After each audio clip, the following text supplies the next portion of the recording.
What up, y'all? This is the Naturegirl 30 here, and guys, I just left SmackDown live in Colombia, and they did show the 205 live. This is pretty much one of the first shows they actually did show, and I don't really want to go into SmackDown live too much because it's going to be a bit biased on my end because I actually saw it live, but I'd rather talk about 205 live.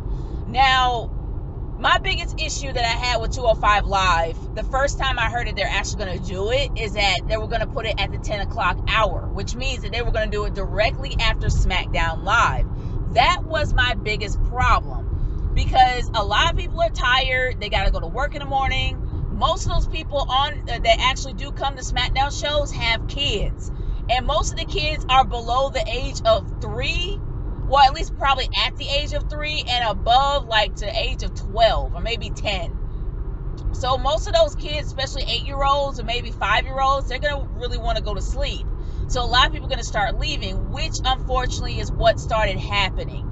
There were a lot of people leaving in droves, pretty much a little bit in the front row, but not many because it was very expensive seats. When I actually looked up to get my ticket, the seats on the floor towards the back were $200, but towards the front was $800. So I know they're going to stay and watch the entire show.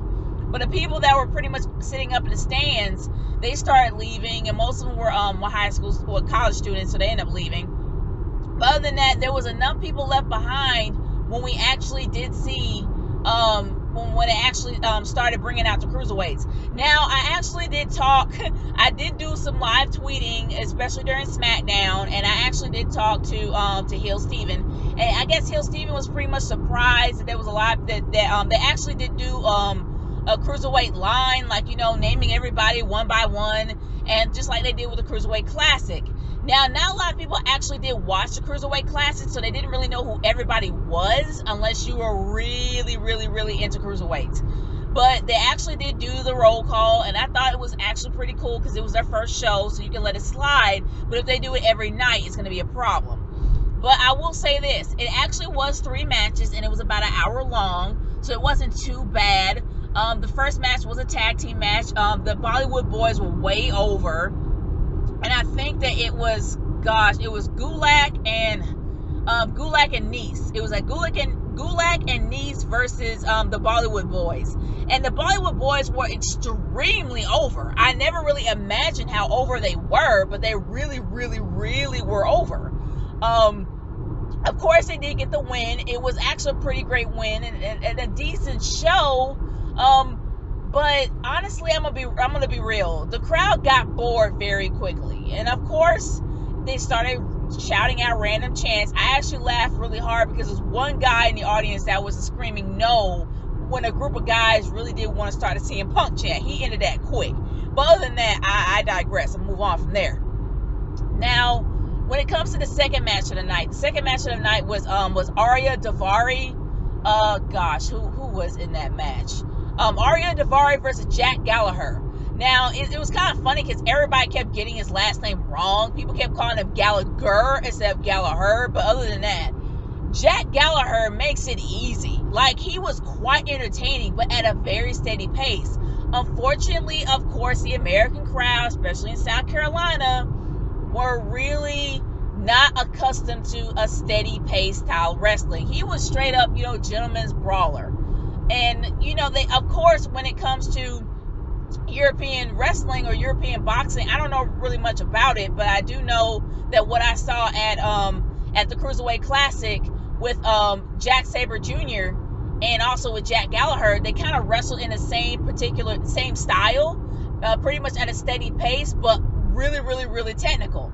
And I don't think that they were accustomed to the technical wrestling style that a lot of Jack Gallagher as well as Zack Sabre Jr. did during the Cruiserweight Classic, and the crowd started getting really bored quickly.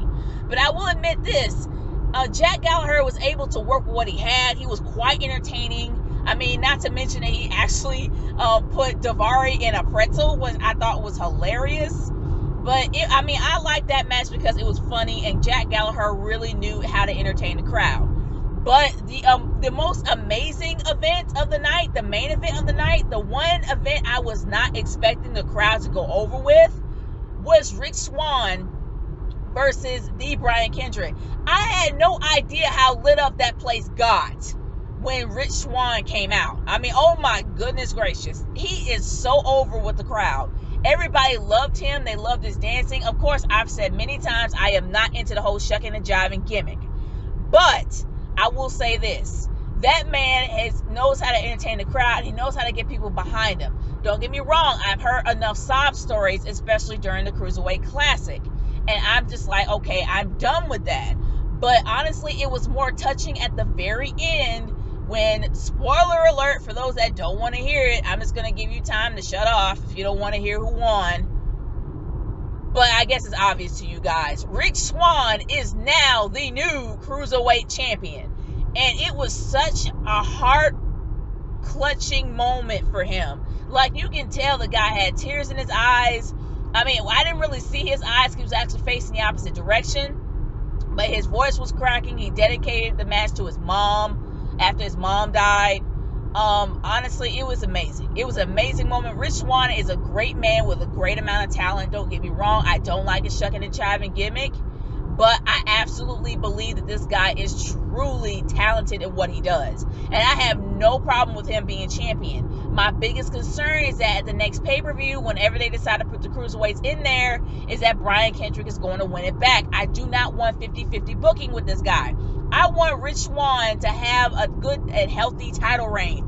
Just like with Sasha, I want Sasha to have at least 3 months. I want Rich to have at least 3 months. But it's just wishful thinking on my end.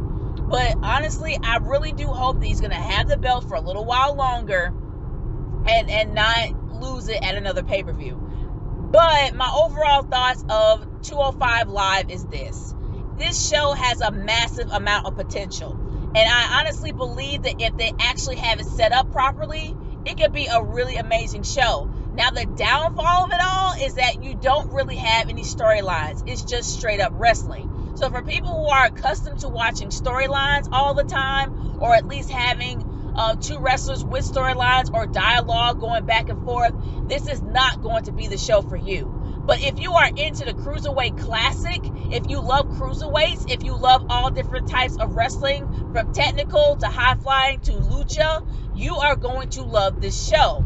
This show has a massive amount of potential, and I know I said that a million times, but it is true, to be an amazing show and to definitely have people, especially newcomers, to watch. Congratulations to Rich Swann for being the new Cruiserweight Champion. I think that was great booking on their end to have an amazing finish for the night to have him win. I thought it was a great move, and I'm actually looking forward to seeing what they're going to do next with this. I am hoping that this time they don't have it at the 10 o'clock slot, that they actually do have it at the 8 o'clock slot, but we'll see next week.